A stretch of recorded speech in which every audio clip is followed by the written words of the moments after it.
Africans in Italy for the tomato harvest. Some of them have been in the country for more than 10 years, living in makeshift camps and earning less than the minimum wage. Now they are organising, getting together to fight for a better life. Derek Thompson went to Puglia and Calabria to meet them. Dawn in Puglia. Migrants from Africa waiting for work. Stranded in camps in the middle of the Italian countryside, they're hoping to spend the day in the tomato fields. Hours of back-breaking work under the summer sun. Their only way to get there, the cars and vans of the caporali, fellow Africans turned overseers. They're caporali, on their way to work. The workers are in the car. When they get here, lower the camera. They don't like being filmed. Yvon Saunier first came to the area in 2011. You've worked in the fields. How are tomatoes harvested? It's hard work, very hard. You have to pull the tomatoes from the ground and shake them into the crate. You take the tomato plant and you shake it. It's not easy, as you can see. I'm already tired. You have to do this movement as quickly as possible, because the caporali don't pay us by the hour, as they're supposed to. They pay us by the crate. For each 300-kilo crate, the caporali pays €3.50. An experienced picker can fill a crate in an hour, meaning an hourly wage of €3.50. That's totally illegal, because they should be paying €7.50 or €8 an hour. The caporali are middlemen. They find workers for the tomato farms. First, they ask them to pay for the ride. That's €5 per round trip. Yvon says that with additional charges per crate and for food and water, the caporali can earn €10 or more per day per worker. I call them slave drivers. Yvon led a historic strike against the caporali system back in 2011 that led to a law making such exploitation a crime. The 50,000 workers in Puglia for the summer harvest from Italy, Eastern Europe and Africa should be safe from exploitation, but they're not. That's a field with workers in it. Those lorries come to collect the tomatoes. You can see the caporali's cars there too. Let's go have a look. But an Audi SUV drives up. What did he say? He said we can't go any closer. The owner of the field is in a coma in hospital. He says it's not right for us to film. The driver directs us to another field. We try again, but the Italian supervisor tells us to leave. Yvon explains the hierarchy. After the farm owner, you've got the white capo, the owner's right-hand man, and the white capo also has a man below him, known as the black capo. There's also the mafia.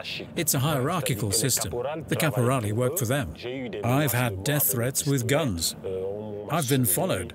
Italians, white guys. Yes, white Italians, in a nice car.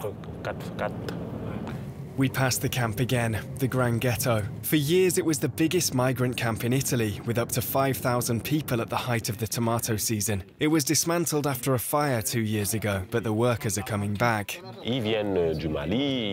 They're from Mali, Senegal, Ivory Coast, Cameroon, Burkina Faso, Gambia. Many of the workers tell us they appreciate the caporali. They don't have a choice because they have to work. At 5 a.m. the next day, Omar is waiting for his caporal.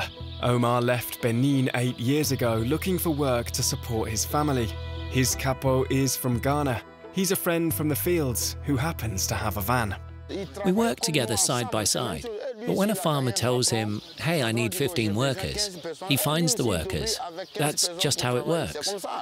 Omar says he's never heard of a capo selling water. He brings his own.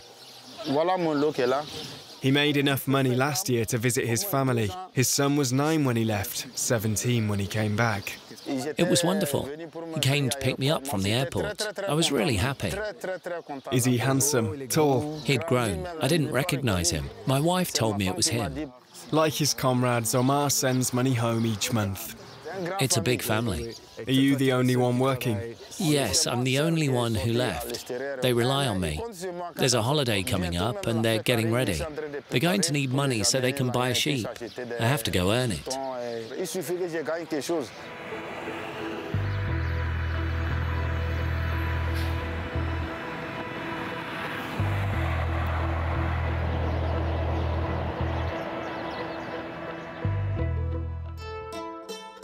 Further south, in Calabria, the toe of Italy, towns cling to cliff sides. The terrain is rugged, but the soil is fertile for oranges, lemons and clementines. But the citrus season is over.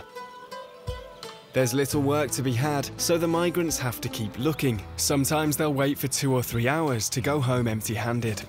Sometimes they get lucky and will get an odd job doing something that isn't seasonal: construction, cleaning or gardening. Hi, Ismail. Hi. Where are we now? We're at the San Fernandino tent city. What kind of work is there? There isn't a lot of work right now. Why? Because the oranges are finished. Some people live here year-round, but most of the workers move from region to region according to season. Foggia is tomatoes. And then the Rosano here is, the main crop is orange.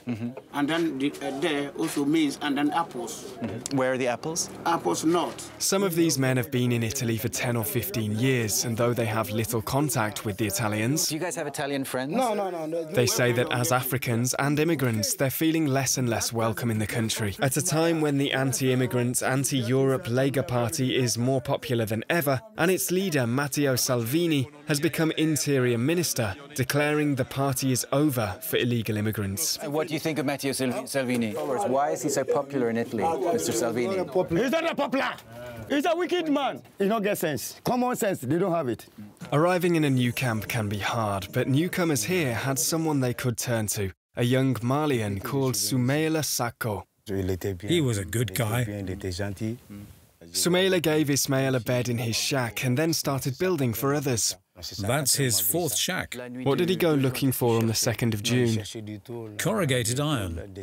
For the walls and the roof? Yes, for the walls. But Soumaila never came back. He and 2 friends rode their bikes to this abandoned factory seized in 2011 in a mafia investigation. It was around 6 p.m, full daylight. It's totally abandoned. Yes, totally abandoned. He came here for 5 pieces of corrugated iron. There was a man up there with a gun. Up there in those buildings? Yes, up there. The man was the nephew of one of the former owners. He opened fire with a shotgun, narrowly missing one of Soumaila's friends. Soumaila was already inside the factory. When they first heard the shots, Soumaila wanted to get out. The man was in the yellow building, up there. He fired again. Soumaila got hit in the head. In the head from behind? Yes, from behind. They took him to hospital in Reggio. He died between 8 and 9 o'clock.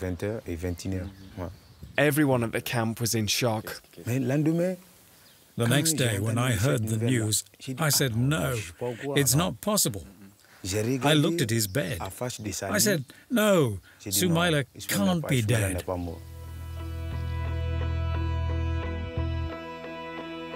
Soumaila Sacko was also helping the workers organise, with union leader Abubakar Soumahoro. Soumaila Sacko, un migrante, un bracciante, uno sfruttato, un attivista sindacale, un fratello, un uomo.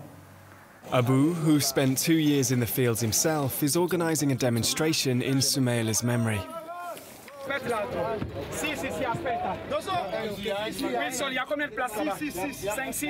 On the bus, there's excitement and anger. Regarde mon frère, il n'a rien fait de mal. Ils ont tué seulement parce qu'il est noir.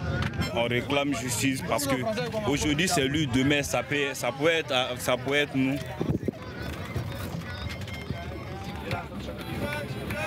The demonstration is a rare chance for the workers to leave their isolated camps and air their grievances in public.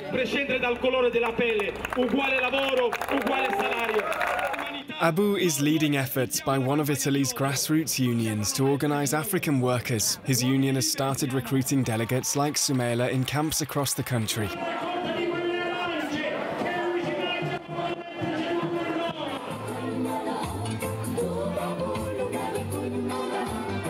Abu has been attracting national attention to the workers' plight since Soumaila's death, and he's pleased with the day's turnout. The workers showed up and made their voices heard. There were buses from all over Rome, Foggia, Sicily, Calabria. It was a good day. It shows that nothing can stop this process. Back in Foggia, we visit a farm that does things right. Everything is 100% legal here. It's designed as an ethical alternative to the system of camps and caporali. We have contracts. This is a list of all the hours they've worked. They're paid €6.50 an hour. Mbai says the tomato growers could do the same. The farmers pay roughly that rate to the caporali. If it weren't for the caporali, they could be paying that to the workers directly. He calls it ethical agriculture, something Yvon is fighting for too. The brand is called No Cap, meaning no to the system of caporali. He's pushing for the use of labels so consumers know where their tomatoes come from. Mbai and Hervé created the Casa Sankara with help from the regional government. They all lived in the camps. Here they get legal assistance, healthcare. There's even a radio station.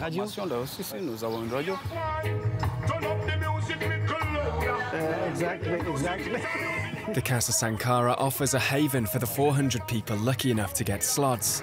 Mbai, Yvon and Hervé hope it can also be a model for a better, fairer future.